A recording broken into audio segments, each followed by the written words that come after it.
Going on, everyone? Welcome, Rabid here, and today we are testing out AMD's greatest achievement, the 9950X3D. We're going to be checking out the RandomX algorithm, some hash rates for this CPU, and we're going to be using 6000 megahertz as well as 9000 megahertz just to see if it does make any types of difference. So it shouldn't take too long to get into these hash rates. Let's check them out. But first, hit that subscribe button, thumbs up, share the video.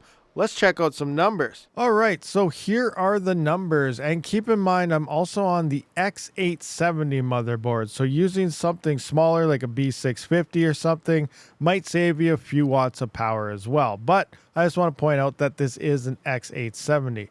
So coming in at PBO negative 60 on the curve, in eco mode with 6000 megahertz memory, we do get 20.87 kilohash at 149.7 watts at the wall. This is the entire system's worth of power here. That works out to be 139 hashes per 1 watt of power. Moving on to try some standard overclocking, or I guess undervolting and stuff. 0.89 did crash on me, so I did have to run 0.9. And on the X3D here, we are in fact able to set manual core clocks and voltages, which is huge. You haven't been able to do that in any of the previous X3D versions under the 9000 series. So coming in at 4.3 gigahertz, which is your base clock here, 0.9 volts, 6000 megahertz RAM. We did boost our hash rate up a little bit at 23.1 kilohash. Obviously, our power went up quite a bit as well because we're no longer in eco mode. 182 watts. That works out to be 126 hashes per watt. So we did lose some efficiency in there. Coming into no eco mode, negative 45 on the curb, negative 50 did crash on me, so I wasn't able to use that.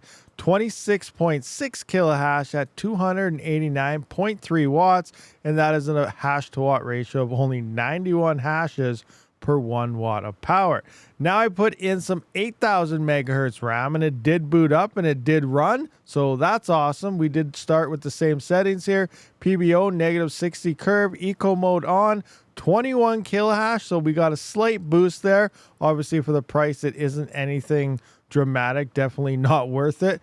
21 kilohash here at 151 watts at the wall, and with the faster RAM, it does use more power, higher voltages here. You could probably tweak your voltages and maybe cut this down a bit. Same thing goes for the other RAM. I didn't do much on the RAM tweaking there. It was just a straight comparison versus same settings I've used with all the previous CPUs when I did test them out. But coming in, that is 139 hashes per 1 watt of power. Next up, we do have the 4.3 at 0.9 volts, 8000 megahertz RAM. We did boost up to 24 kilohash, so we can see 900 hashes more at 187.5 watts. We did lose some more efficiency here at 128 hashes per 1 watt, but more efficient than the same settings on the slower RAM right here. And then coming in with no eco mode on, negative 45 on the curve. I'm not sure if negative 50 crashed. I just copied this over to here. I didn't try negative 50, but I'm just going with same settings here. I imagine it would have crashed also, but that did boost us to 27.2 kilohash, 296.5 watts at the wall, so we're almost pushing 300 watts on the full system here, and that is, again, we're losing our efficiency at 91 per 1 watt of power, which is the same thing with the same settings on the other RAM. So there's our settings for Monero. Nothing major there. It's looking like the 7950X is probably still the best CPU to have in terms of price value and hash rates that you get out of it. And, you know, that's pretty much it. So nothing major is being showcased here, at least on RandomX, when it comes to the 9950X3D. So there we have it, guys. Those are the numbers for mining RandomX, which is your Zephyr, your Monero, and any other coin that does fall on the RandomX algorithm, Epic Cash, and so on. So are these the numbers you were kind of expecting? Were you hoping for more? I was definitely hoping for more based on the rumors and stuff about this CPU. But sadly, it's looking like for the price and everything that the 9950X3D is not worth it for crypto miners. Thank you for watching. I'll see you on the next one. Rabid out.